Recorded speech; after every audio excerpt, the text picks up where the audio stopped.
Hello everyone, in this video we're going to talk about how to open a demo trading account on cTrader. So first of all, we're going to go into just the cTrader app and then go in the left hand side of the screen on the three dots over here and then go into manage or that is open trading account.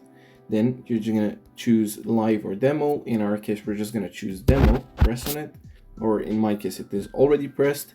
And then we're gonna basically choose the amount of money that we want to have on the account. So there are already preset options, but you can also type in if you want for a lower one example. Then we can go into advanced account settings and we can choose the account type, so hedging or netting.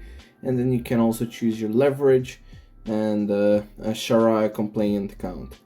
Anyways, then you're just gonna press open demo account and you will automatically be redirected to the home page of cTrader while having your new account in use, and you can start trading any kind of stocks without having to worry about using your real money.